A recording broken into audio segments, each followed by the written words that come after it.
Bismillahirrahmanirrahim. Assalamualaikum warahmatullahi wabarakatuh. Alhamdulillah, nahmaduhu wa nasta'inuhu wa nastaghfiruh wa na'udzu billahi min syururi anfusina wa sayyiati a'malina.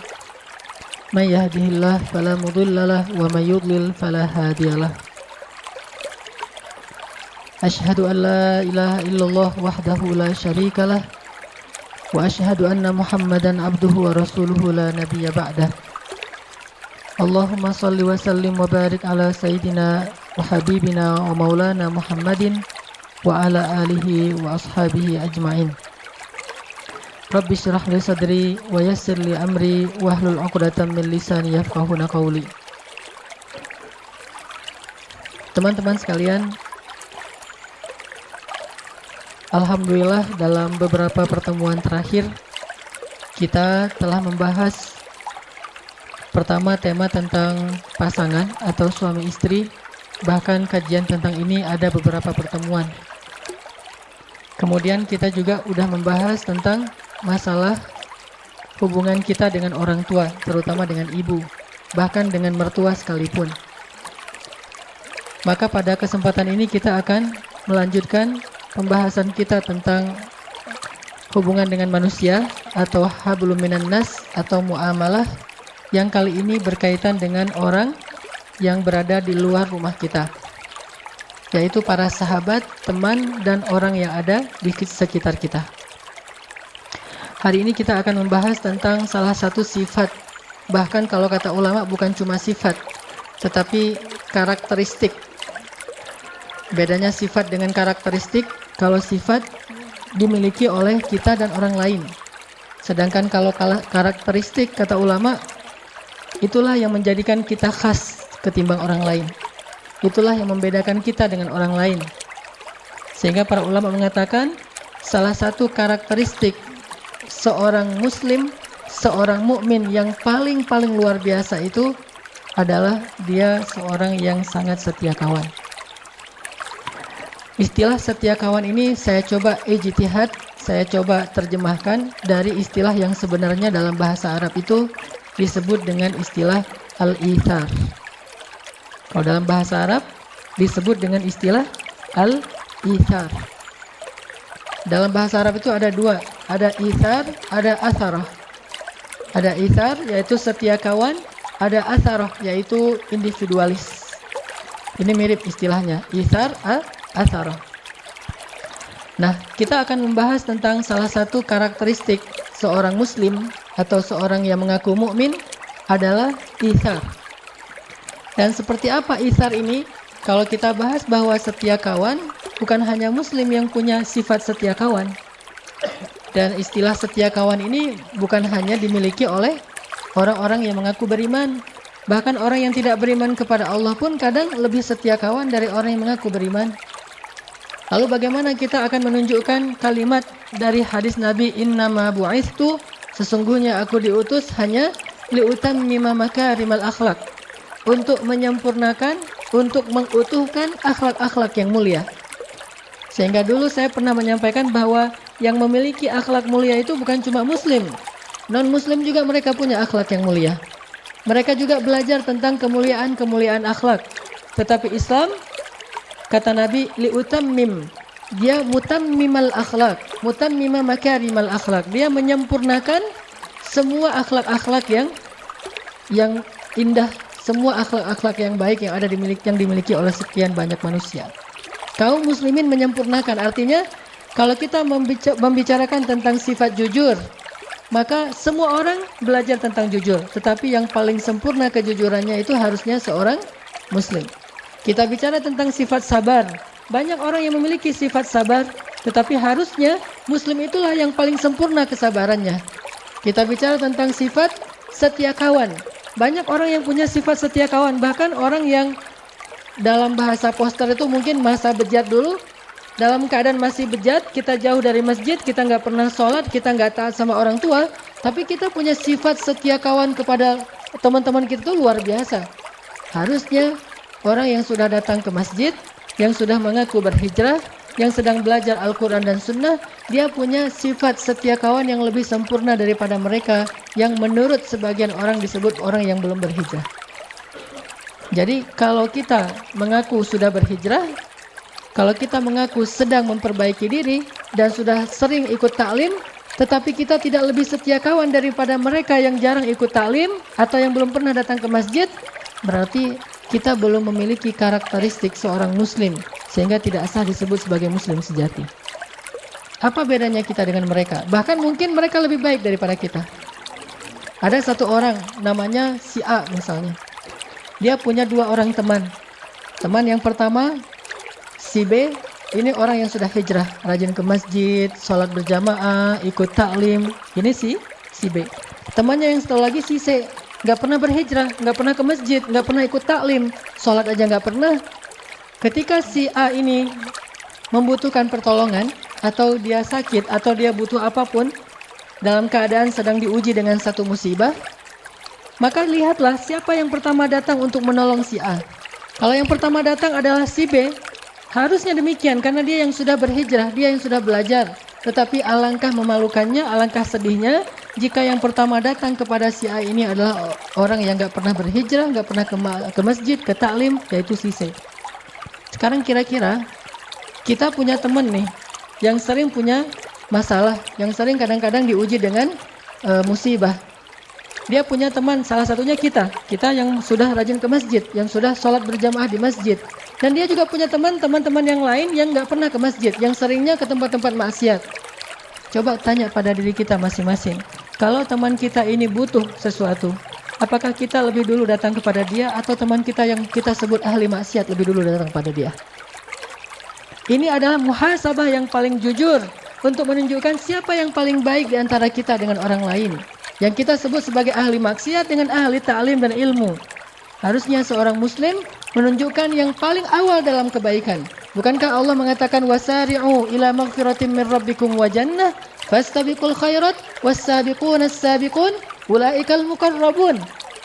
Mereka yang pertama, mereka yang lebih dulu, mereka yang berlomba-lomba. Di mana semangat perlombaan dalam kebaikan itu seandainya kita mengaku sudah rajin datang ke masjid? Apakah perlombaan kita hanya langkah-langkah menuju rumah Allah? Bukankah kebaikan bukan hanya ada di dalam masjid, tetapi juga kebaikan tersebar di seluruh bumi yang Allah miliki ini? Sehingga harusnya kita merasa harus muhasabah dan merasa malu kepada Allah dan kepada manusia, bahwa kita seringkali bukan yang pertama datang untuk menolong saudara kita yang sedang membutuhkan pertolongan kita.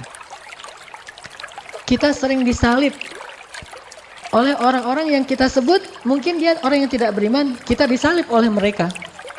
Ketika misalnya ada musibah di salah satu kota, di kota-kota ada di Indonesia, yang pertama yang datang langsung turun tangan. Di antara orang-orang yang mau membantu mereka itu perusahaan-perusahaan yang latar belakangnya bukan perusahaan yang orang muslim. Kemudian yang datang negara yang latar belakangnya itu bukan penguasa muslim. Kemudian secara individu yang datang untuk menyumbangkan berbagai macam bantuannya itu bukan muslim. Charity yang pertama sekali datang untuk menolong kita justru bukan orang yang paling taat dalam agamanya, tetapi mereka orang yang jauh dari masjid, jauh dari taklim. Ini menunjukkan bahwa kita belum benar-benar mengikuti sunnah Nabi SAW. Padahal harusnya kalau kita mengaku ahlus sunnah wal jamaah, kita menjadi orang yang pertama liutammima makarimal akhlak, menjadi yang pertama dalam menunjukkan akhlak-akhlak yang sempurna ini. Baru namanya mutammimul makarimil akhlak. Sebut saja misalnya kisah yang paling populer tentang Rasulullah tuh ketika ada seorang laki-laki kafir sakit. Laki-laki itu sering menyakiti Rasul kan? Meletakkan duri di depan rumah Rasul, membuang kotoran di depan rumah Rasul, menghina Rasul, memfitnah Rasul, mencela Rasul, memarah-marahi Rasul. Dan Rasul sering disakiti fisik dan perasaan beliau oleh orang itu. Tapi suatu hari dia tidak muncul dan tidak ada yang mengganggu Rasulullah di jalan, sehingga Rasulullah bertanya, di mana si fulan? Rasulullah tidak mengatakan di mana si pengganggu itu, tidak, tetapi di mana si fulan. Karena Rasulullah merasa heran, biasanya dia ada lebih duluan datang untuk menghadang Rasulullah SAW, mencegat Rasulullah di jalan. Tapi hari ini dia tidak muncul. Di mana si fulan? Kata orang-orang si fulan sedang sakit ya Rasulullah. Di mana rumahnya? Ditanya rumahnya, lalu Rasulullah langsung balik arah, bukannya datang ke Ka'bah untuk berdakwah, bukannya datang ke rumah sahabat untuk taklim, tetapi langsung balik arah menuju rumah orang yang paling jahat kepada beliau, yang sedang sakit. Sehingga ketika Rasulullah datang mengetuk pintu, kemudian dia bertanya, "Man?" Rasulullah mengatakan, "Muhammad." Dia langsung makin gemetar takut, karena ini orang yang selama ini dia sakiti, sekarang datang untuk mungkin mau menuntut balas atau apapun. Lalu dibukakan pintu itu oleh keluarganya. Rasulullah datang dengan tersenyum. Kemudian Rasulullah duduk di sebelahnya, kemudian bertanya bagaimana, apa penyakitnya, apa yang saya bisa bantu, dan seterusnya, dengan akhlak yang paling indah yang beliau tunjukkan, sehingga membuat orang tadi yang paling benci kepada Rasul tiba-tiba menjadi sejuk hatinya, menitikkan air matanya. Kemudian dia mengatakan, "Ya Muhammad, engkau adalah orang yang paling saya benci dalam hidup saya ini, yang paling sering saya sakiti, yang paling sering saya musuhi, yang paling sering saya curangi, yang paling sering saya ganggu. Tetapi ketika saya sakit, engkau orang yang paling pertama datang menjenguk saya dan memberikan akhlak yang paling istimewa kepada saya." Akhirnya orang ini kemudian belajar Islam dan masuk Islam. Ini artinya bahwa Rasulullah SAW sudah menunjukkan akhlak yang paling istimewa kepada kita. Tetapi kita masih sibuk dengan riwayat, apakah itu hadis sahih? Kata ulama itu hadisnya dhaif. Kalau memang hadisnya dhaif, lalu kenapa? Apakah hadis dhaif itu tidak boleh dipakai? Bukankah hadis dhaif itu kata ulama lebih baik daripada qaulul ulama, dari ucapan para ulama? Kenapa kita yang baru belajar 1-2 hadis lalu membuang hadis-hadis dhaif, seolah-olah hadis dhaif itu tidak ada artinya? Apakah ucapan kita lebih berarti daripada hadis dhaif? Seandainya ada orang yang meminta nasihat kepada kita, maka sesungguhnya menasihati orang itu dengan hadis dhaif lebih baik daripada menasihatinya dengan ucapan dari pikiran kita sendiri. Karena hadis dhaif hanya lemah riwayatnya, tetapi bukan batil, bukan hadis palsu, berbeda dengan hadis maudhu. Hanya orang itu hadis dhaif, itu cerita dhaif, itu tidak ada riwayat yang kuat dan segala. Astagfirullahalazim. Apakah kamu pikir bahwa hadis dhaif itu hina dina dan tidak ada nilainya di mata orang-orang para ulama? Bahkan seorang ulama, muridnya Ibnu Taimiyah yang paling streng menurut sebagian orang ulama, Ibnu Taimiyah yang paling keras dalam urusan hadis, punya murid namanya Ibnu Katsir. Selain Ibnu Qayyim Al-Jauziyah, lihatlah buku tafsir Ibnu Katsir, yaitu tafsir Al-Quran Al-Azim. Di dalamnya termuat lebih dari 100 hadis dhaif. Apakah Ibnu Katsir tidak tahu bahwa di dalam kitab itu banyak hadis dhaif, yang beliau ambil itu hadisnya dhaif? Beliau tahu. Beliau ulama besar, muridnya Ibnu Taimiyah. Kenapa memakai hadis dhaif? Karena beliau tahu bahwa hadis dhaif itu tidak perlu dibuang, tetapi dia tetap dipakai sebagai motivasi, fadilah, penyemangat, selama hadis dhaif ini tidak bertentangan dengan hadis sahih. Kalau hadis dhaif bertentangan dengan hadis sahih, maka hadis dhaif ditinggalkan. Tetapi kalau hadis dhaif ini malah menguatkan, memperjelas makna dari hadis sahih, maka hadis dhaif tetap dipakai oleh para ulama. Banyak, termasuk Imam Al-Ghazali dalam kitab beliau tentang Ihya Ulumuddin, banyak sekali hadis dhaif. Termasuk juga ulama India yang dari Jam'atut Tabligh, Fadailul A'mal. Orang membuang buku itu, tidak usah baca buku itu karena hadisnya banyak yang dhaif. Memangnya beliau tidak tahu hadisnya dhaif? Beliau tahu, beliau ulama hadis, dan dari India itu banyak sekali ulama-ulama hadis yang luar biasa. Intinya bahwa kisah ini adalah sebuah inspirasi yang luar biasa tentang akhlak Rasulullah SAW. Jauh sebelum kita mengkritisi tentang ilmiahnya, maka kita telah bisa mengambil manfaat dan hikmah yang luar biasa dari kisah ini. Di mana kita dibandingkan Rasulullah SAW dalam urusan itsar, setia kawan. Maka teman-teman sekalian, malam ini kita akan belajar menjadi orang yang lebih setia kawan. Karena kalau saya pribadi merasa sangat malu ketika saya mengaku Muslim, saya pakai aksesoris yang menunjukkan keislaman saya, apalagi kalau saya membanggakan keislaman saya. Jangankan membanggakan, hanya pakai aksesoris keislaman. Apa aksesoris keislaman? Misalnya diantaranya saya pakai baju koko, saya datang ke masjid, saya sholat, atau mungkin pakaiannya sampai ke jubah, sorban, peci, segala macam. Atau yang bahkan bukan hanya aksesoris keislaman, kebanggaan terhadap Islam. Saya memakai baju dengan tulisan bahwa saya bangga sebagai seorang Muslim, saya ini seorang Muslim, so what, gitu, dan seterusnya kan ya. Kan bangga sekali ini dengan keislaman kita, dan itu baik. Tetapi di situ ada beban yang luar biasa. Bebannya adalah apakah kita yang mengaku sebagai Muslim, bahkan membanggakan keislaman kita, sudah menjadi orang yang paling layak disebut sebagai akhlak terindah di antara manusia? Atau jangan-jangan kita yang mengaku sebagai Muslim justru orang melihatnya dengan sebelah mata, karena yang mengaku dan membanggakan keislaman itu justru yang paling tidak baik akhlaknya. Ini bagi saya muhasabah dan akan menjadi rasa malu yang luar biasa sehingga mencoba untuk selalu belajar. Ada orang di belakang mobilnya ditulis La ilaha illallah. Mobil yang di belakang, di kaca belakang sudah ditulis La ilaha illallah, nggak boleh ngebut loh ya. Karena itu bebannya berat. Kalau dia ngebut nggak ada La ilaha illallah, dia tidak membawa kalimat thayyibah dalam akhlak yang khabithah. Tapi ketika di mobil dia tulis La ilaha illallah, dia tulis misalnya Muslim atau apa, dia tulis bahasa-bahasa kebanggaan Islamnya, ini hal yang positif, tidak masalah dengan itu. Kita ingin syiar, tapi syiar itu ada konsekuensinya. Jangan hanya syiar dalam bentuk teks, tetapi ada tanggung jawab yang lebih besar daripada teks itu sendiri, yaitu tanggung jawab akhlak. Karena orang tidak lihat sholat kita, dan mereka juga tidak akan merasa kagum dengan sholat kita. Mereka akan lihat dan kagum, takjub, dan menjadi respect kepada kita karena akhlak kita. Sehingga yang membawa La ilaha illallah ketika ada masalah di jalan, dia harus jauh lebih akhlaknya, lebih baik akhlaknya daripada mereka yang di belakang ditulis mungkin kalimat-kalimat, misalnya FBI, mungkin dia ada kalimat tentang benderanya Amerika, ada benderanya Jepang, orang bangga dengan bendera yang lain, atau minimal bendera Indonesia, kita pakai benderanya Palestina, benderanya Arab Saudi, La ilaha illallah. Ini berat membawa kalimat itu. Makanya kenapa di belakang mobil saya tidak ada La ilaha illallah, karena saya masih suka ngebut di jalan. Alasan. Setidaknya orang tahu suatu saat saya pernah gini. Ini saya waktu itu pakai sorban mau ngajar pakai jubah karena lagi-lagi alasannya buru-buru gitu. Ngebut kan? Karena macet, jalannya tuh udah stuck banget, akhirnya saya ngambil jalur yang arah berlawanan. Dan dipancing sama angkot sebetulnya. Saya ngikutin angkot aja, jalur yang berlawanan. Pas ngikutin angkot, angkotnya langsung bisa masuk, saya ketinggalan di belakang. Kemudian di depan udah ada mobil yang berlawanan masuk. Dan mobilnya kebetulan mobil mewah. Lalu setelah itu saya buka kaca tuh mau minta maaf kepada dia. Dia juga buka kaca, langsung dia teriak di wajah saya dengan kalimat dari kebun. Dan waktu itu mungkin karena dia lihat dari depan ini orang pakai sorban, pakai jubah, tapi kok ngambil jalur orang. Di situ saya merasa sangat malu, bukan marah kepada dia, justru saya menganggap bahwa dia pantas mengatakan itu kepada saya. Harusnya saya membawa aksesoris Islam, pakai sorban, pakai jubah. Belum lagi nanti kalau ada yang kenal itu Ustaz Hanan dan seterusnya. Berarti saya harus lebih baik akhlaknya daripada mereka. Yang saya maksud dengan akhlak ini bukan urusan pribadi, tetapi bagaimana sikap kita kepada orang lain itu terbawa.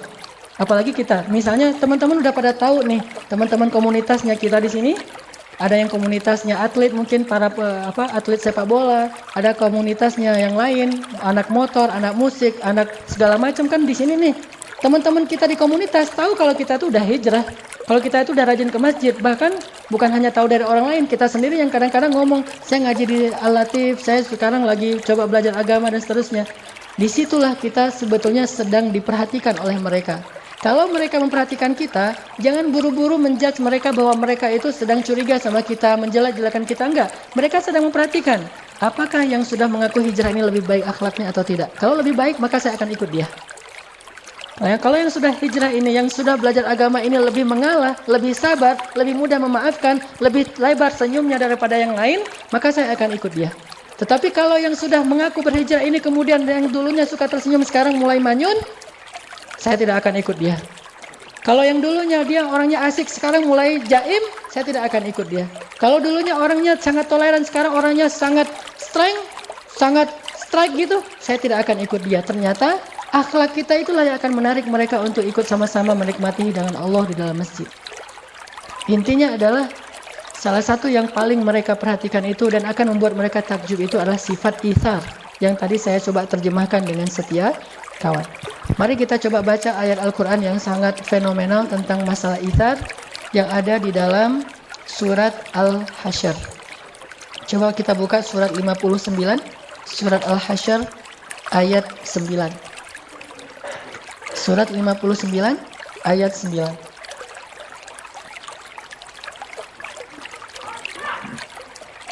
Surat Al-Hasyr surat 59 ayat 9.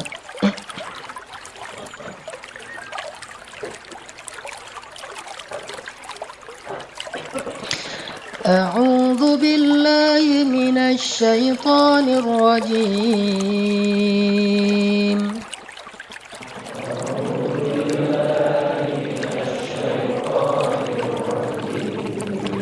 Bismillahirrahmanirrahim.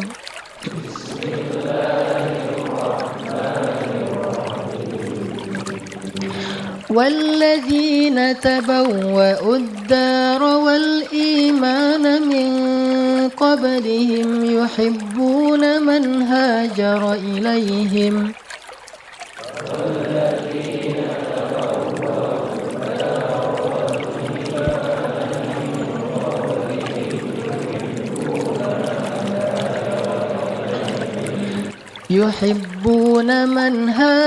إليهم ولا يجدون في صدورهم حاجة مما أوتوا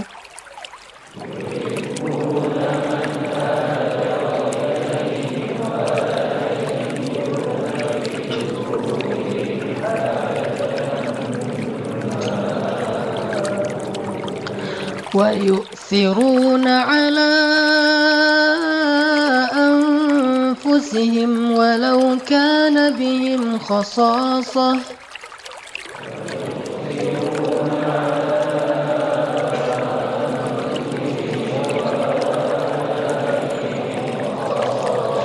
ومن يوق شح نفسه فأولئك هم المفلحون.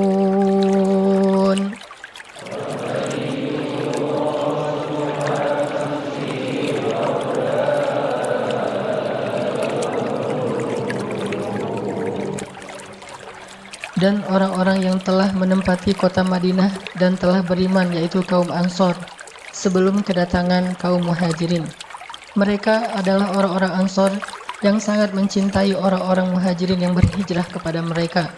Dan mereka itu tiada menaruh satu keinginan pun dalam hati mereka terhadap apa yang diberikan kepada kaum Muhajirin. Dan mereka selalu ithar atau mengutamakan orang-orang Muhajirin atas diri mereka sendiri, sekalipun mereka dalam keadaan kesusahan. Dan siapa yang dipelihara dari kekikiran dirinya, mereka itulah orang-orang yang beruntung. Teman-teman sekalian, di dalam ayat 9 ini Allah Subhanahu wa taala menyebutkan satu kata ithar dalam bentuk verb atau kata kerja, yaitu kalimat wa yu'thiruna ala anfusihim walau kana bihim khasasah. Dan yang diambil sebagai sampel atau contoh tentang ithar di dalam Al-Qur'an itu adalah satu kaum, bukan satu individu. Ini menunjukkan bahwa sifat ithar ini dimiliki oleh orang banyak yang luar biasa, yang mereka disebut oleh Allah dengan istilah kaum Ansor, yang terdiri dari suku Aus dan suku Khazraj. Orang-orang Ansor, orang-orang Madinah. Ternyata orang-orang Madinah ini adalah orang-orang yang ahlul ithar, orang yang sangat luar biasa dalam berithar, dalam setia kawan itu luar biasa orang Ansor. Sangat terlihat nanti kisah-kisah itharnya orang Ansor itu, gimana mereka bisa setia kawan, gimana mereka bisa lebih mengutamakan orang Muhajirin daripada diri mereka, sampai ke tingkat yang kita tidak bisa mengerti, sampai ke tingkat yang tidak bisa dipercaya oleh akal kita. Begitu luar biasanya sifat setia kawannya kaum Ansor. Antara contoh setia kawannya kaum Ansor misalnya, ketika kaum Muhajirin datang ke Madinah, kemudian mereka membutuhkan tanah, membutuhkan rumah, membutuhkan modal untuk kerja, membutuhkan keluarga, maka kaum Ansor membagikan setengah dari rumah mereka untuk Muhajirin, memberikan setengah dari tanah mereka untuk Muhajirin. Bahkan ada di antara mereka yang menyerahkan seluruh hartanya untuk kaum Muhajirin, dan mereka kemudian tinggal bersama keluarga mereka yang lain. Jadi kalau ada adik kakak berlima nih, maka salah satu di antara yang orang 5 ini menyerahkan seluruh hartanya, kemudian dia numpang tinggal bersama keluarganya yang lain. Saking ithar, saking setia kawannya kepada kaum Muhajirin. Ini yang dilakukan oleh orang Ansar, sehingga ketika Rasulullah dan sahabat Muhajirin datang ke Madinah, mereka tidak kelaparan, mereka tidak kedinginan, mereka tidak kepanasan. Mereka semuanya mendapatkan tempat seperti yang mereka dapatkan di kampung halaman mereka, karena ithar dari kaum Ansar. Siapa di antara kita yang bisa seperti ini? Datang orang yang kita tidak kenal sama sekali. Kalau ithar kepada para sahabat, setia kawan dengan teman-teman itu, ini kita mungkin bisa. Bahkan ada di antara kita yang mungkin punya pengalaman di masa-masa lalu, saat kita punya komunitas motor mungkin, atau komunitas hobi yang lain. Ketika ada teman kita yang misalnya anak Vespa nih, ada temannya jalan dari Bandung ke Pangandaran, sampai di daerah Pangandaran atau katakanlah misalnya Garut aja atau Tasik gitu, Vespanya mogok. Kemudian dia telepon tengah malam, jam 1 malam dia telepon temannya di Bandung, bro, Vespa saya mogok gitu. Dan saya sekarang, kamu lagi di mana? Lagi di Tasik, nih mau ke Pangandaran. Mogok udah berapa kali dibenerin nggak bisa hidup, nggak bisa nyala. Saya sendiri sekarang di jalan. Oh ya udah, lo tunggu ya di situ ya, entar lagi gue datang gitu. Akhirnya dia dari Bandung jauh-jauh naik Vespa juga ke Pangandaran. Untung nggak mogok lagi di daerah Rancaekek gitu.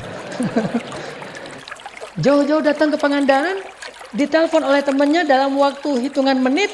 Dia langsung siap-siap, langsung berangkat ke Pangandaran. Dia nggak pernah berpikir, yang efektif mah bukan saya yang datang. Saya cari bantuan aja, saya telepon 911 atau apalah istilahnya. Jangan saya yang datang, kan cari efektivitasnya. Bagi mereka bukan efektivitas, tetapi bagaimana menunjukkan setia kawannya. Mungkin kalau mau efektif, dia akan telepon saudaranya yang ada di Tasik, tolong bantu teman saya. Itu aja udah setia kawan.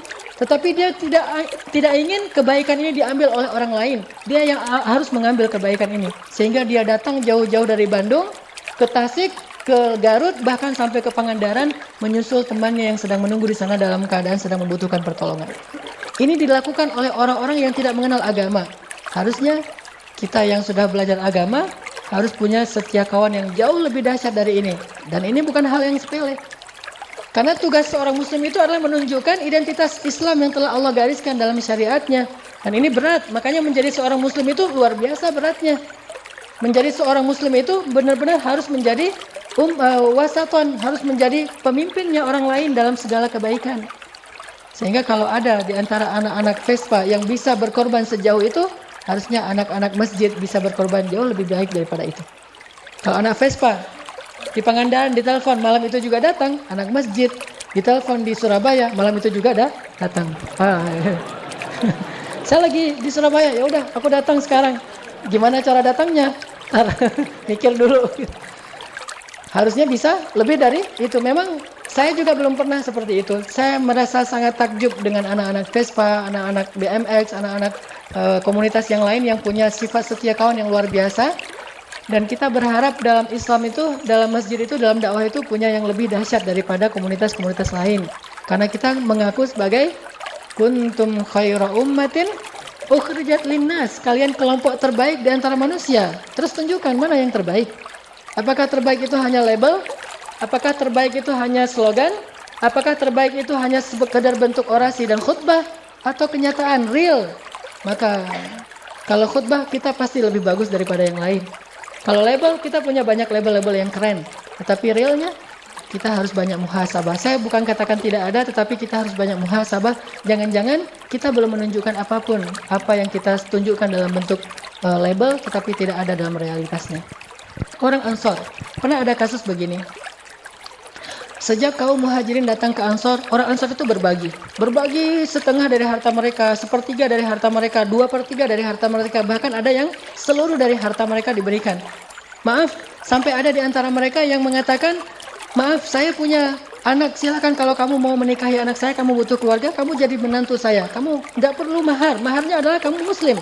Maka saya akan memodalkan semuanya. Dinikahkan putrinya dengan orang muhajirin. Ada yang bahkan istrinya mengatakan kepada suaminya, suamiku, kalau memang kamu ridho, maka ceraikan saya, sehingga saya bisa menjadi istrinya si fulan itu muhajirin membutuhkan istri. Sampai kayak gitu. Dan ini adalah inisiatif perempuan Ansor. Saking luar biasanya pengorbanan kaum Ansor ini, lebih dari apapun. Kalau bahasa sekarang mah, ada 2 orang yang jatuh cinta ke satu cewek. Nah, yang satu udah ke masjid, yang satu belum ke masjid. Maka yang udah ke masjid ini harus ngalah nih. Kenapa ihsan? Terus perempuannya di mana? Nah, perempuan misalnya dia agak galau nih memilih. Yang udah ke masjid, keren sih. Hafal Quran, udah mulai menghafal Quran, udah tahsinnya udah bagus, udah di mana-mana ngaji gitu kan ya.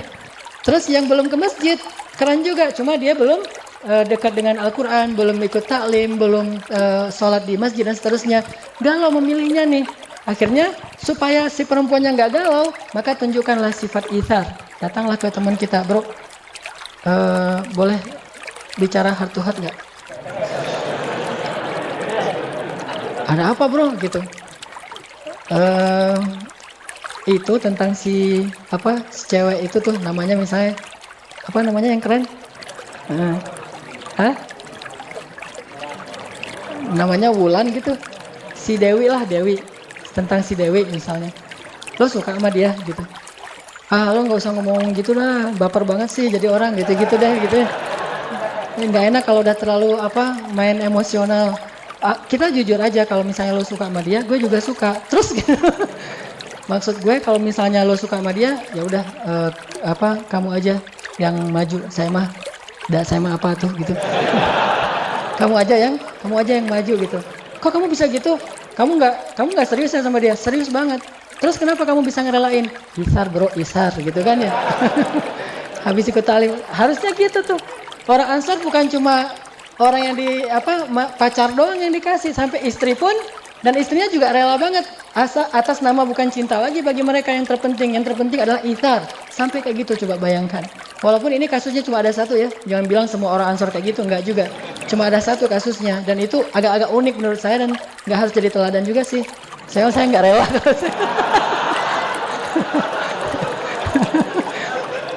Kalau saya mah nggak rela. Kalau istri saya ngomong kayak gitu, bunuh diri gitu. Dia bilang,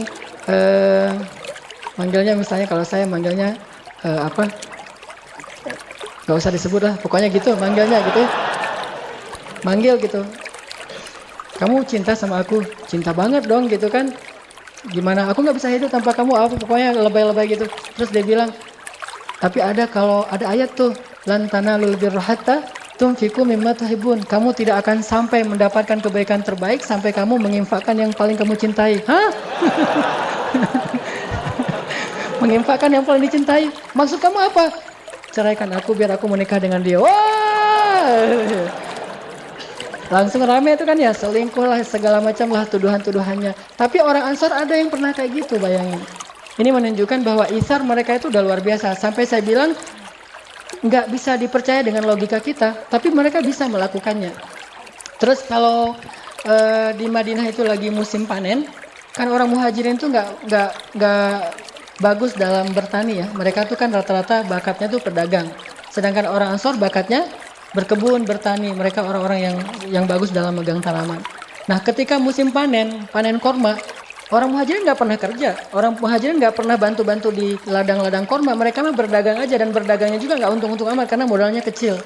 Paling-paling yang untung besar tuh cuma beberapa orang lah. Abdurrahman bin Auf, Utsman bin Affan, dan beberapa orang sahabat. Ketika orang-orang Ansor panen, mereka kumpulkan kurma-kurma yang sangat banyak itu di ladang-ladang mereka. Mereka berkumpul, kemudian mereka memanggil, ya Rasulullah, datanglah ke ladang-ladang kami. Datanglah Rasulullah. Ya Rasulullah. Kata Rasulullah, kenapa kalian belum membagi hasil panen ini? Kata orang-orang Ansor, ya Rasulullah, kami tidak mau membagikan hasil panen ini di antara kami saja, tetapi kami ingin juga berbagi dengan kaum muhajirin. Ajaklah kaum muhajirin bersama kami ya Rasulullah, kami ingin berbagi dengan mereka. Diajak orang muhajirin. Sedangkan orang muhajirin ngapain? Mereka di rumah aja, malu, nggak berani keluar. Takutnya ntar kalau keluar kan nggak enak tuh. Orang lagi enak-enakan mau bagi-bagi hasil panen, kita lalu lalang kan dikira, kayaknya dia butuh tuh kan nggak enak tuh. Jadi caper gitu kan. Akhirnya orang muhajirin ya udah di dalam rumah aja tuh, dipanggil sama Rasul, ya muhajirin keluar. Ada apa ya Rasulullah? Orang-orang Ansor mengundang kalian ke ladang-ladang mereka. Datanglah muhajirin. Ketika datang orang-orang muhajirin ke ladang-ladang Ansor, orang Ansor menyambut mereka itu seperti orang yang menyambut seseorang yang sangat menguntungkan mereka. Bukan, datang. Bukan gitu. Kayak kita misalnya lagi makan enak nih, kita lihat makanan enak, teringat dengan teman kita. Aduh, kalau makanan enak kayak gini masa saya makannya sendiri? Kita SMS teman kita telepon, mau makan di sini nggak? Saya lagi di sini nih, ayo ke sini aja. Kita ajak teman kita, kan itu hal yang sepele sebetulnya, sederhana. Bahkan kalau perlu saat kita lagi uangnya hampir habis tuh. Kita lihat di ini kita tinggal 2 lembar lagi, warna merahnya. Sementara kita makannya itu rata-rata harganya 30.000 ke atas gitu. Kan enak tuh makanannya 50.000, 40.000, ada burger, ada segala macam. Kita SMS teman kita, aku lagi makan ini nih, ayam penyet, kan harganya 30 ribuan. Mau datang ke sini bareng-bareng, dia bilang, boleh. Ini kan dia nggak tahu kalau kita nggak punya uang. Terus pesannya apa? Misalnya pesannya lebih mahal dari kita. Mulai mikir, dihitung-hitung tadi kira-kira sampai nggak, jangan-jangan nanti pas udah pesan semuanya uangnya kurang kan. Dalam kondisi yang kita lagi butuh, lalu kita kekurangan uang tapi kita masih bisa memberi kepada yang lain, itu namanya ihsar. Kalau sekedar memberikan yang lebih, itu namanya jud. Kalau memberikan yang kita nggak terlalu butuh, itu namanya sakha. Semua ini kebaikan. Kebaikan itu kata ulama ada 3 tingkatan. Tingkatan yang paling rendah namanya sakha. Memberikan sesuatu yang kita nggak terlalu butuh, nggak terlalu suka, yang biasa aja, yang lebih, itu namanya sakha. Sedangkan jud itu memberikan yang kita sukai. Dan ithar memberikan yang paling kita butuhkan. Sehingga kalau kita berikan kepada yang lain, kita jadi kekurangan, bahkan kita menjadi susah. Itu namanya ithar. Orang Ansar menyambut kedatangan muhajirin ke ladang mereka itu dengan pelukan hangat. Selamat datang ya muhajirin, selamat datang muhajirin. Sini. Semuanya saling tarik menarik untuk duduk di tempat dia. Karena kalau duduk di tempat dia, dia akan membagikan. Ini punya banyak patok nih, punya banyak spot. Kesini. Sekarang orang muhajirin jadi bingung, ditarik-tarik gitu. Coba bayangin di ladangnya orang Ansar. Kalau kita, oh yang datang ya, pura-pura sibuk aja gitu. Yang lain dia telengah-telengah ngelihat, nggak ada, kayaknya nih saya nggak ada yang nyambut nih, pulang aja deh kan gitu ya. Kalau kita nggak, kalau muhajirin, kalau Ansar nggak, dia tarik ke ladangnya, kesini. Setelah semuanya udah selesai, Rasulullah mengatakan, sekarang wahai orang Ansar, bagilah hasil panen kalian. Langsung mereka memberikan kurma-kurma yang terbaik untuk orang-orang muhajirin. Sehingga Rasulullah SAW berdoa kepada Allah, ya Allah, berkahilah rezekinya orang-orang Ansar. Ini namanya ithar. Di mana sekarang sifat ithar seperti ini dalam kehidupan kaum muslimin? InsyaAllah kita lanjutkan nanti kisah-kisah yang lain setelah sholat isya. Jadi kepikiran tadi habis ngomongin apa? Jadi nggak khusyuk salahnya. Ngomongin kalau misalnya kayak Ansar diuji kayak gitu tuh itu berat banget ya. Kalau istri mungkin nggak lah gitu. Tapi kalau calon, wah itu benar-benar tuh. Gara-gara itu jadi nggak khusyuk salahnya kepikiran. Ini kalau benar-benar diuji benar kayak gitu tuh perasaan kita banget. Yang diuji kan kalau misalnya harta oke lah, kita siap lapar insya Allah gitu. Atau sakit kita siap menderita. Tapi kalau perasaan kan, aduh, itu benar-benar ithar. Kayaknya salah satu contoh ithar paling mengharukan tuh itu tuh kayaknya. Dan hanya ada di sinetron selain dalam sejarah Islam gitu. Atau mungkin ada yang pernah ngalamin? Berarti nggak bisa dikisahin juga, nggak pernah ngalamin, nggak tahu gimana sakitnya tuh kayak gimana tuh nggak tahu. Luar biasa tuh ya. Jadi sahabat kita sendiri, kita tahu diam-diam ternyata dia tertarik. Sementara si cewek ini mungkin belum memutuskan. Terus kita tahu, oh dia kayaknya suka juga. Akhirnya kita mundur gitu, nggak mau maju. Padahal kita udah terlanjur menyimpan dalam hati kita, udah dalam banget, udah terukir gitu namanya. Udah gitu kita mundur, terus kita nanti menyaksikan bahwa dia buat kartu undangan, kita dikirimin gitu. Ini dramatisir banget nih. Ya mirip-mirip dengan ketika cinta bertasbih gitu kan. Yang lagu Aceh gitu yang pas lagi di pelaminan. Assalamualaikum warahmatullah. Itu kan kayak baper gitu kan sambil nangis gitu. Cuma saya mah nggak akan nangis juga sih. Alhamdulillah belum pernah ngalamin. Pernah nggak ya? Ya kalau misalnya yang pernah ngalamin, itu tuh ithar banget tuh. Kalau bisa ithar sejauh itu, insya Allah tuh orang baik insya Allah. Berarti dia kalau udah hijrah, udah belajar Islam, mudah-mudahan bisa jadi salah satu sampel atau ikonnya akhlak gitu ya. Harusnya muslim tuh kayak gitu. Atau dalam kehidupan sehari-hari yang lebih sederhana lagi, misalnya ithar hal yang sepele. Kita lagi mau naik bus misalnya. Kita udah beli seat atau kursinya tuh yang dekat jendela. Pas kita datang terus tiba-tiba ada orang duluan. Biasalah lebih senang di dekat jendela. Kita datang kita lihat nomor kursinya bener. Itu punya kita yang di sebelah situ, dia di sebelah sini. Tapi kita bilang, "Mas, nomornya berapa?" gitu. Nomor saya ini sekian. Yang sebelah sini ya? Oh iya yang sebelah sini udah, tapi nggak apa-apa, udah duduk aja di situ. Nah itu kan ithar hal sepele, walaupun akhirnya nanti kita nggak bisa tidur mungkin karena terbiasa dekat jendela. Atau kalau yang lebih ini lagi, pas saya di pesawat tuh bawa jamaah umroh, karena pembimbing kan harus ithar.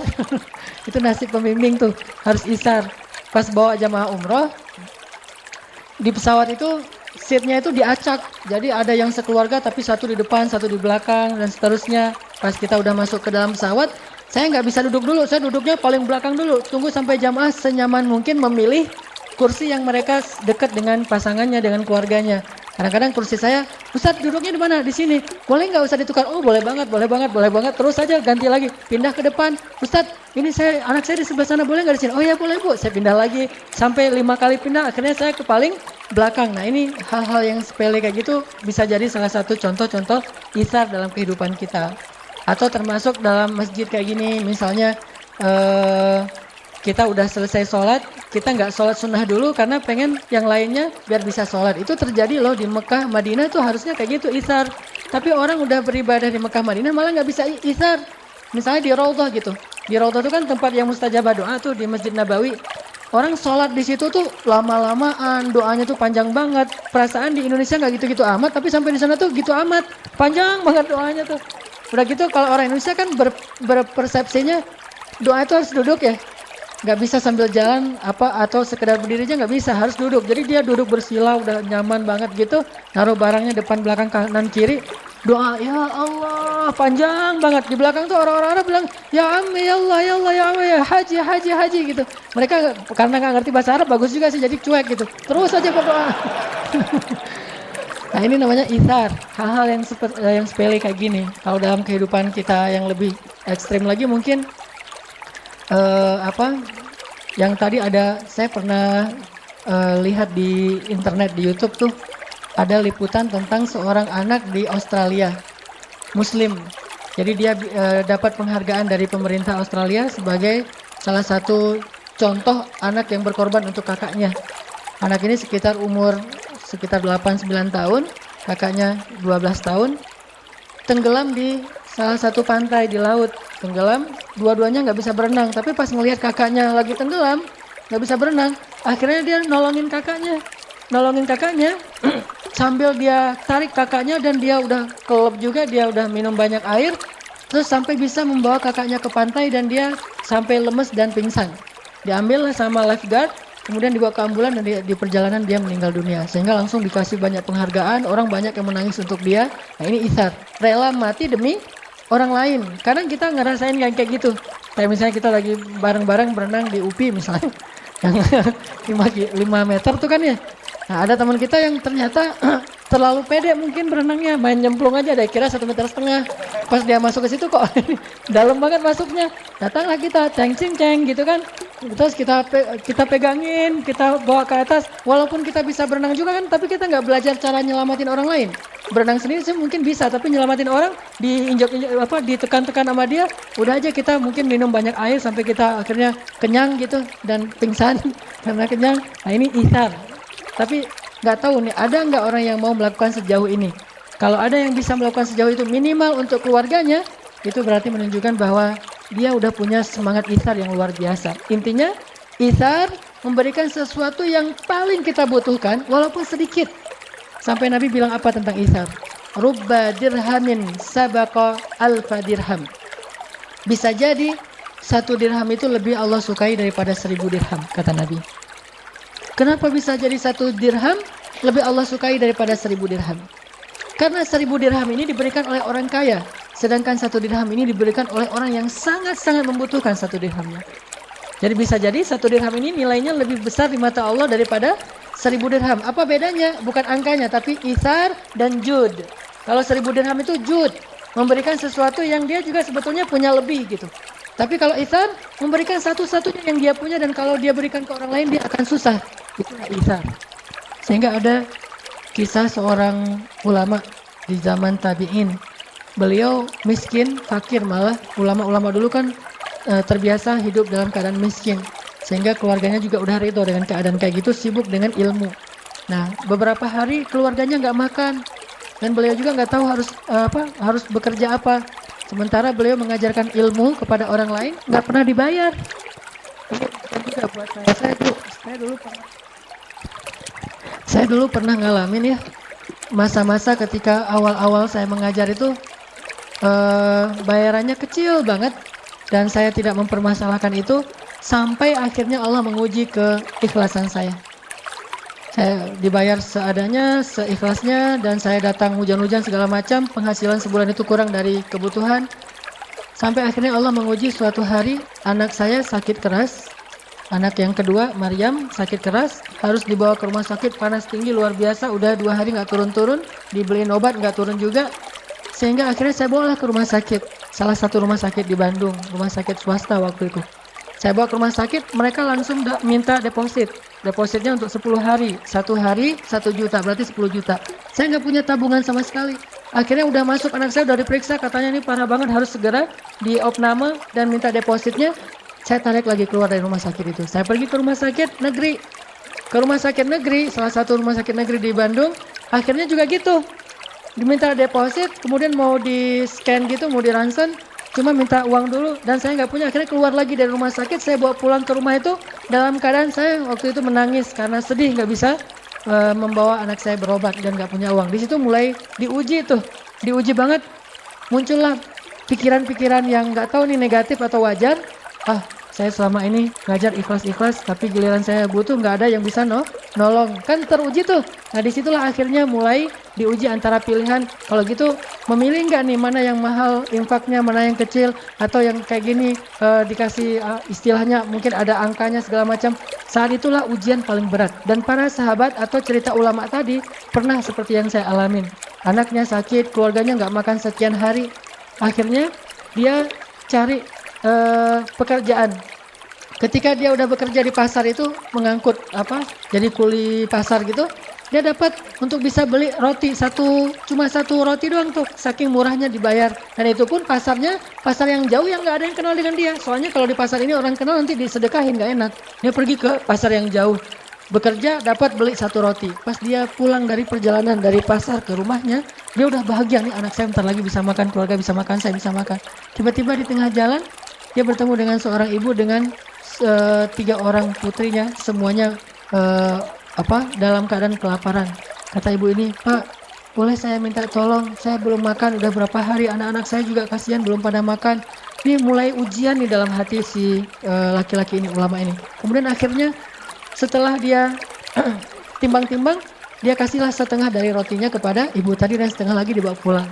Ketika dibawa pulang, anak-anaknya semuanya, namanya setengah roti untuk anak-anaknya yang banyak, habis semuanya dan dia nggak makan. Habis kerja jadi kuli pasar, nggak makan, setengah dikasih jatahnya untuk orang lain, setengah lagi untuk keluarga. Setelah itu tiba-tiba datanglah seseorang ke rumahnya mengetuk pintu. "Assalamualaikum." "Waalaikumsalam." Ya fulan, ada seseorang yang ingin bertemu dengan engkau." "Siapa?" "Saya adalah teman ayahmu, almarhum ayahmu." "Namanya ada apa dengan ayah saya?" "Enggak, saya dulu pernah meminjam uang dari ayahmu sekian dinar. Dan alhamdulillah sekarang saya sudah bisa mengembalikan dan ini plus juga bagian dari ucapan terima kasih saya." Dan dia mendapatkan sekitar 100 dinar. 1 dinar sekarang harganya sekitar 2,5 juta. 250 juta isar. Orang yang rela memberikan yang paling dia butuhkan dalam keadaan sangat lapar. Dan bayangkan itu jangan sekarang. Sekarang mungkin kita nggak terlalu lapar nih. Coba bayangin pas lapar-laparnya, nggak punya apa-apa, terus teman kita datang minta pinjam uang, kita kasih. Itu benar-benar ujian isar. Dan seorang muslim harusnya mampu melakukan hal yang seperti itu. Yu'thiruna ala anfusihim walau kana bihim khasasah. Dikasih ke orang lain walaupun dia butuh banget. Atau ada mungkin kisah yang agak-agak ngebaper tuh. Kita mau nikah, udah ada modalnya nih. Tiba-tiba ada teman kita butuh modal juga untuk usaha atau mungkin sakit atau keluarga kita yang butuh. Terus kita mikir kan, ini saya nabung sekian tahun biar bisa nikah. Sekarang pas saya udah dapet calonnya dan saya udah punya modal untuk mahar dan acaranya, tiba-tiba ada keluarga yang sakit dan dia butuh pertolongan saya. Kalau saya kasih ke dia, berarti saya ditunda pernikahannya. Kalau saya nikah, berarti saya harus menolak dia dengan walaupun rasa berat hati. Ini ada satu kalimat yang menurut saya, kalimat yang tertuang begitu aja ketika saya membayangkan. Apa kalimatnya? Menangis setelah berkorban itu jauh lebih mengharukan daripada menangis karena penyesalan.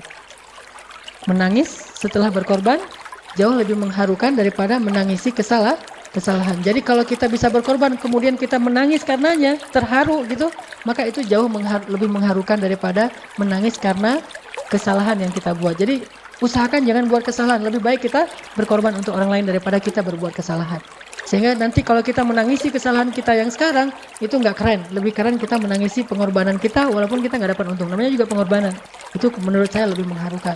Kita melihat anak-anak kita tertawa, tersenyum bahagia, tanpa mereka tahu bahwa sebetulnya kita dalam keadaan sedang irit nih, tapi kita kasih kepada mereka apa yang mereka butuhkan. Itu bisa mengharukan banget menangisnya kepada pasangan kita, kepada teman kita dalam keadaan sangat irit. Kita untuk misalnya sendal kita tuh udah sobek misalnya, bahkan udah berlubang gitu sendal kita atau sepatu kita. Kita nggak beli sepatu baru, atau kita punya ransel kita tuh udah sobek-sobek, kita nggak beli ransel demi untuk bisa beli baju anak kita, bahkan bukan baju yang penting-penting amat, baju baru biasa. Atau untuk istri kita, dia lagi jalan ngelihat ada jubah yang bagus, kita beliin untuk pasangan kita. Itu jauh lebih keren, dan itu adalah itsar, belajar dari keluarga, pasangan, orang tua, teman, dan seterusnya. Jadi coba muhasabah, di mana itsar kita dibandingkan dengan para sahabat dulu, atau nggak usah jauh-jauh para sahabat di antara kita. Orang-orang yang belum berhijrah, orang-orang yang jauh dari masjid, yang mereka bisa itsar habis-habisan kepada temannya. Teman-teman yang dirahmati Allah Subhanahu wa taala, ada lagi kisah itsarnya para sahabat yang saya pernah baca. Ketika para sahabat, salah satunya namanya kalau nggak salah Jabir bin Abdullah. Ini pernah saya kisahkan beberapa kali. Saat Rasulullah SAW dengan para sahabat sedang menggali parit Khandaq, dan mereka kelaparan banget, banyak yang akhirnya gara-gara ngangkat batu tuh jatuh loh. Saking kelaparannya menggali parit Khandaq, saking kelaparan dan susahnya ngangkat batu tuh sampai dia jatuh dan tertimpa batu. Saking lemahnya. Tapi mereka terus bekerja, siang malam makannya cuma 1 butir kurma sama minum air. Akhirnya Jabir bin Abdullah merasa kasihan kepada Rasul, yang ngelihat Rasulullah itu susah banget. Dia pulang ke rumah, dia tanya kepada istrinya, "Istriku, ada apa di rumah kita yang bisa kita berikan kepada Rasulullah sebagai makanan?" Kata istrinya, "Nggak punya apa-apa. Kita juga orang miskin. Satu-satunya yang kita punya itu cuma seekor domba yang masih kecil banget, yang baru berukuran yang sangat kecil, baru lahir, sama satu kalau bahasa sekarang mungkin 1 kilogram gandum yang bisa dibuat untuk beberapa potong roti. Cuma itu yang kita punya di rumah." Kata Jabir, "Ya sudah kalau gitu kamu tolong buatkan roti biar saya potong dombanya." Disiapkanlah daging domba, kecil banget dombanya, mungkin hampir seukuran ayam gitu, hampir seukuran kucing, kecil gitu. Domba yang baru lahir. Cuma satu-satunya yang dimiliki segitu tuh. Kalau dalam bahasa Arab kan itu ada istilahnya tuh, domba yang sangat kecil, ya agak gede dari kucing sedikit gitu. Nah dipotongin, kasihan banget sih dombanya. Terus buatin roti, udah selesai masak gitu, hanya untuk bisa makan 3 orang. Pergilah menemui Rasulullah. Kata Jabir, "Ya Rasulullah, saya sudah mempersiapkan jamuan makan malam. Kalau Rasulullah selesai bekerja nanti, datanglah ke rumah saya untuk makan malam bersama. Saya siapkan jamuannya." Rasulullah bahagia banget kan? Bayangin, yang ngundang itu orang miskin loh, dan Rasulullah udah curiga, pasti makanannya cuma segitu-gitu aja. Namanya juga Jabir. Siapa yang gak kenal Jabir dengan kemiskinannya? Sehingga kalau yang ngundang itu Jabir, ya gitu-gitu aja lah makanannya. Rasulullah tahu itu, tapi Rasulullah saking bahagianya diundang walaupun cuma sederhana makanannya, dan tahu cukupnya paling banyak untuk 3 orang.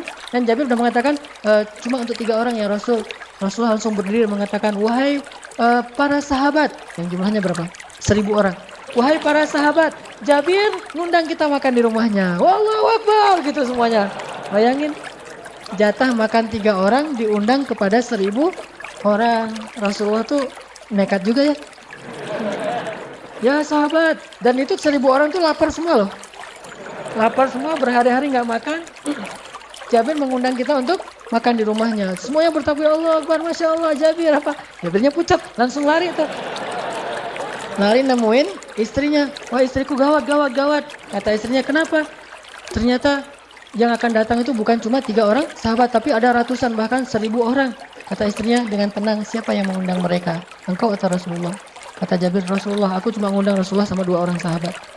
Kata istrinya, "Kalau Rasulullah yang mengundang, biarkan mereka datang. Allah dan Rasul lebih tahu." Datanglah Rasulullah dengan orang-orang yang beringas semua nih yang datang. Rumah Jabir kecil, nggak muat untuk semua orang. Akhirnya makannya di luar rumah. Lihat di sini, kalau kita misalnya dapat undangan yang kayak gini cuma untuk 1 orang atau mungkin porsinya kecil, tapi kita masih ingat teman kita bahkan rame lagi yang pastinya kita nggak akan dapat jatah mungkin. Jadi hal yang sedikit dibagi rame, saking setia kawannya.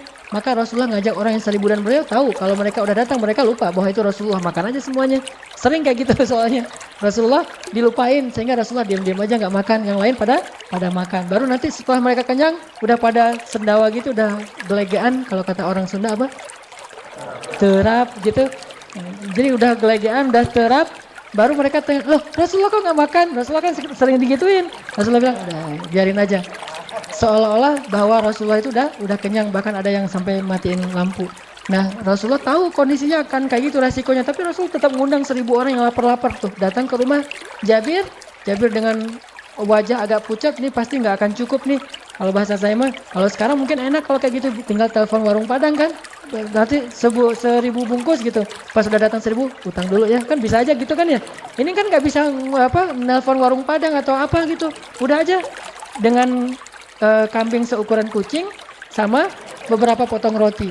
Kata Rasul, tutuplah dengan kain. Ditutup, jadi kayak bejana gitu, kayak talam gitu, ditutup pakai kain. Terus Nabi mengatakan, wahai para sahabat, ambillah sesuka kalian tanpa membuka penutupnya. Jadi ngambilnya dari dalam gitu. Dan Rasulullah nggak mendahulukan dirinya dan Jabir, tetap yang lain dulu.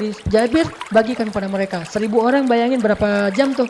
1.000 orang dibagikan satu bejana, satu talam gitu. Ambil roti. Ini kayak tulang nih, daging nih. Ambil gitu. Ini kayak tulang, daging. Ambil. Namanya orang Arab, bayangin. Itu orang Arab lapar lagi tuh. Orang Arab gak lapar aja. Makanya banyak kan gimana orang Arab yang lapar. Sahabat lapar banget. Pasti makanya banyak banget. Ngambil. Semuanya sampai 1.000 orang. Tapi gundukan penutupnya itu masih kayak penuh gitu. Nggak sampai kempes. Dan Jabir mulai curiga, kok beratnya nggak berkurang. Setelah semuanya udah selesai makan, Rasulullah nggak makan. Memperhatikan mereka makan tuh kayak ibu ngasih makan anaknya, kayak gitu Rasulullah ke sahabat. Mereka semuanya lahap, lupa sama Rasulullah. Udah selesai semuanya makan, mereka pamit. Dan lupa Rasulullah belum makan. Setelah mereka semuanya pamit, Rasulullah manggil Jabir dan istrinya, duduklah, sekarang bukakan penutupnya. Pas dibuka, semuanya masih utuh seperti awal. Sama sekali seperti nggak ada yang makan. Jangan-jangan itu kayaknya halusinasi makan itu. Sampai di rumah kok saya masih lapar ya. Enggak, ini mah bukan magician ya. Jadi bukan lihat tatap mata saya, makanlah gitu. Enggak, ini berkah banget. Jadi pelajarannya bahwa ternyata itsar itu memunculkan keberkahan. Dalam itsar itu Allah berikan rezeki yang luar biasa. Sehingga akhirnya Jabir makan dengan luar biasa semangatnya dan akhirnya kenyang semuanya. Bilal juga pernah digituin, Abu Hurairah juga pernah digituin kan, yang saya cerita. Abu Hurairah tidur di mihrab Masjid Nabawi. Tidurnya tuh ngeringkuk kayak tukang beca kedinginan gitu. Tidur di mihrab, ngeringkuk gitu. Bukan tidur sih, sujud. Tapi nggak menghadap ke kiblat, menghadap ke sana tuh. Sujud di mihrab. Datang sahabat dicolek-colek pakai kaki, ditendang-tendang gitu. Ya Abahir. Nggak bangun aja gitu. Kirain Abahir lagi tidur. Terus datang lagi sahabat, datanglah Rasulullah. Manggil, ya Abahir, ada apa? Langsung Abu Hurairah ngeliat, lapar ya Rasul. Sampai saking laparnya Abu Hurairah, nggak bisa duduk coba. Apalagi berdiri, duduk aja nggak bisa. Jadi harus nahan laparnya itu dengan menekuk badannya supaya perutnya kelipat. Saking lapar tuh kayak gimana tuh laparnya. Tapi orang yang lapar kayak gini, hafal hadisnya tuh ribuan loh. Kita yang kenyang nggak hafal hadis nih. Agak-agak unik memang. Yang kenyang nggak pernah hafal hadis, yang lapar ribuan gitu nggak ada alasan. Mas saya mah nggak bisa hafal hadis soalnya saya miskin, saya mah lapar terus atau apa. Ini nih Abu Hurairah justru lapar itu malah lebih mudah hafal hadis. Akhirnya kata Abu Hurairah, lapar ya Rasul. Rasulullah bilang, ya udah ayo ke rumah saya. Abu Hurairah semangat kan ke rumah Rasulullah. Yang tadi nggak bisa berdiri tiba-tiba bisa berdiri, aneh juga tuh. Kalau saya perhatiin hadisnya, loh kok tiba-tiba bisa berdiri ya? Abu Hurairah langsung segar gitu. Ya Rasulullah, datang ke rumah Rasulullah. Rasulullah ngambil susu onta, kan susu onta itu salah satu susu favorit Rasul. Nah, dituangkan susu domba, susu onta, pokoknya susu lah gitu ya. Dituangkan, kemudian kata Rasul, ya Abahir, panggillah orang-orang yang dari Bani Sufah, Dar Sufah. Dar Sufah itu lembaga orang-orang miskin di dekat Masjid Nabawi. Orang-orang miskin ngumpul di situ semuanya tuh. Bilal, Abu Hurairah, Ammar, ya yang miskin-miskin lah. Panggil semua mereka. Abu Hurairah ngelihat bahwa susunya cuma segini doang tuh. Ditutup dengan kayak gelas gitu ditutup. Cuma segini tapi mau dikasih ke puluhan orang.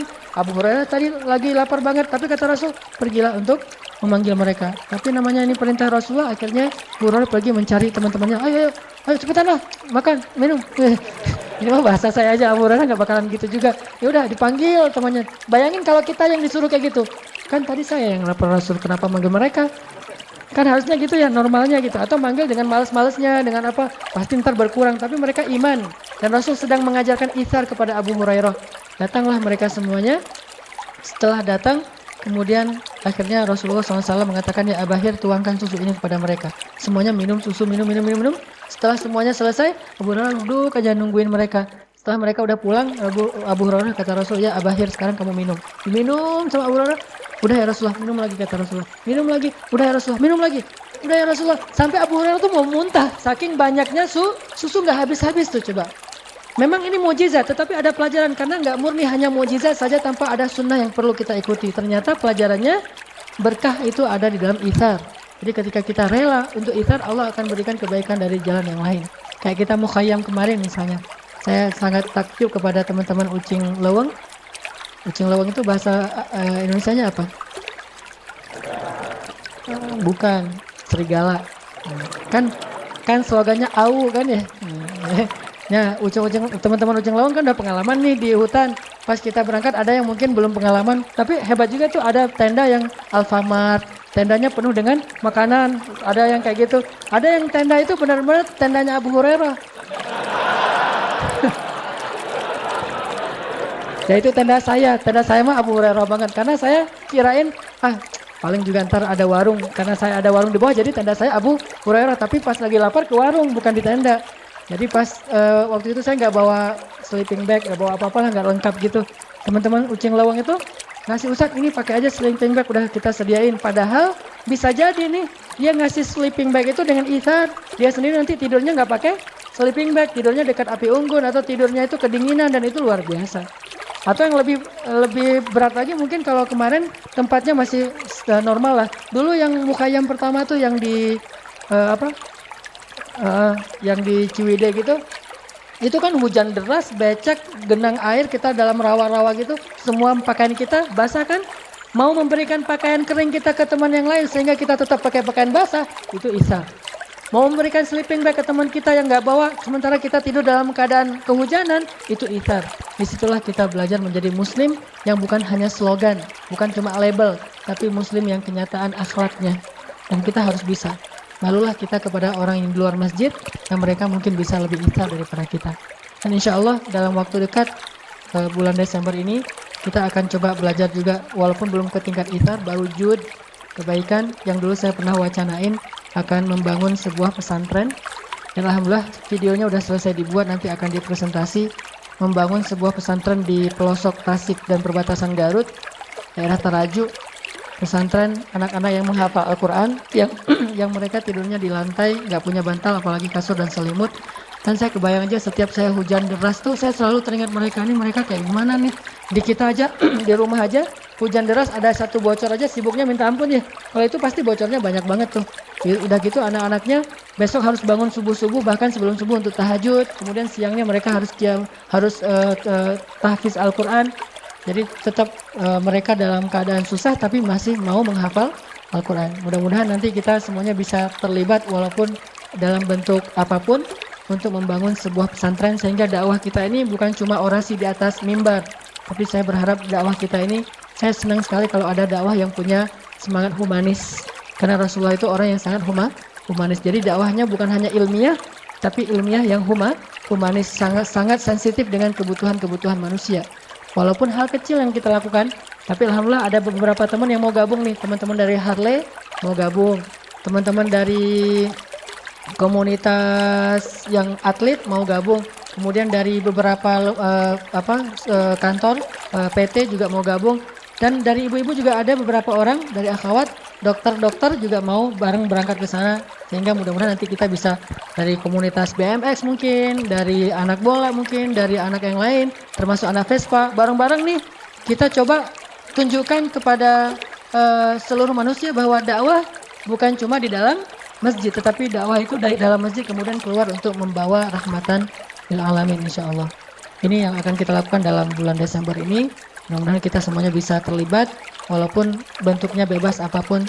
Bahkan doa yang paling penting sekali adalah doa, sehingga semuanya bisa berjalan lancar. Barakallahu li wa lakum. Marilah kita tutup dengan sama-sama berdoa.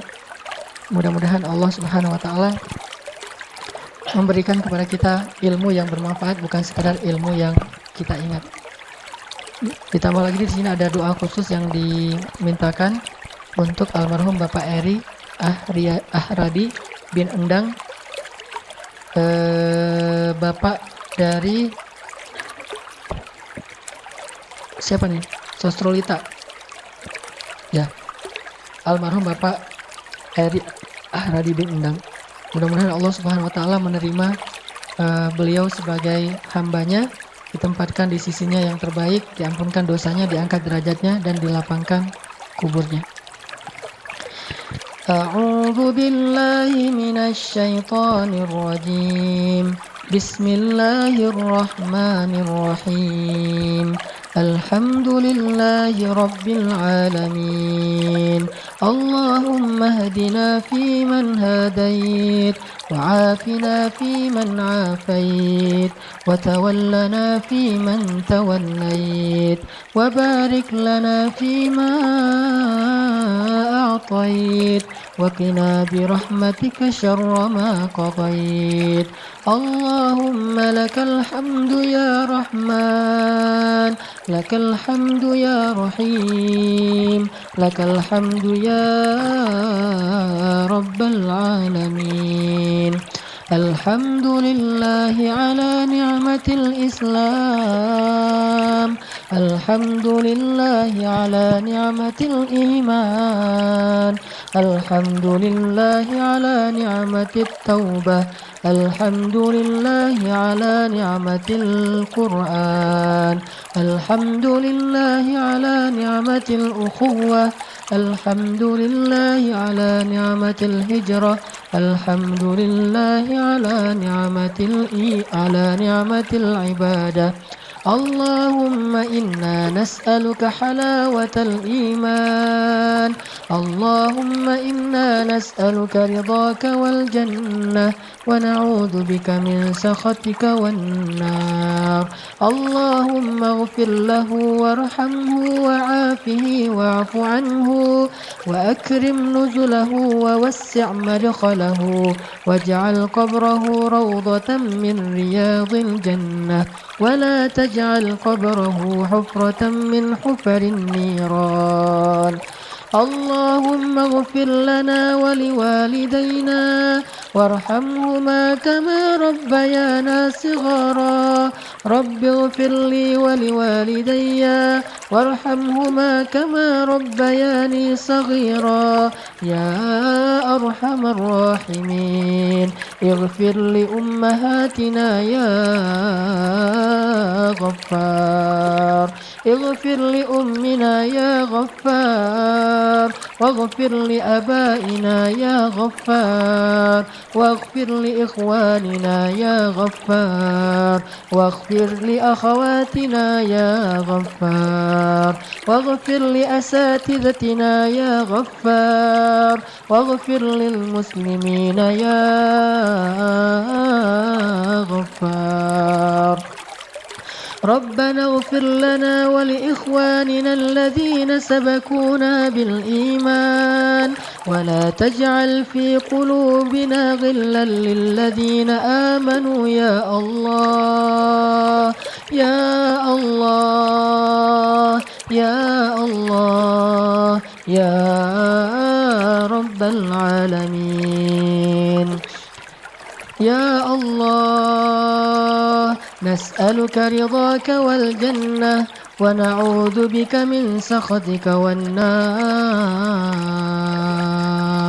يا الله ampunkanlah dosa kami ya Allah ampunkanlah kesalahan-kesalahan yang pernah kami lakukan ya Allah ampunkanlah maksiat-maksiat yang senantiasa kami ulang-ulang bahkan sampai hari ini ya Allah ampunkanlah kelalaian-kelalaian kami ya Allah ampunkanlah kesia-siaan hidup kami ya Allah maafkanlah segala kealpaan dan kelupaan yang kami kerjakan dalam kehidupan kami ya Allah yang membuat kami jauh darimu ya Allah ampunkanlah dosa-dosa kami ya Allah dosa ayah dan ibu kami ya Allah dosa saudara-saudara kami ya Allah dosa pasangan kami ya Allah dan dosa keluarga kami ya Allah ya Allah ya Arhamar Rahimin Engkau yang maha lembut Engkau yang maha penyayang dengan Kasih sayang-Mu Engkau telah selamatkan kami dari jurang-jurang api neraka.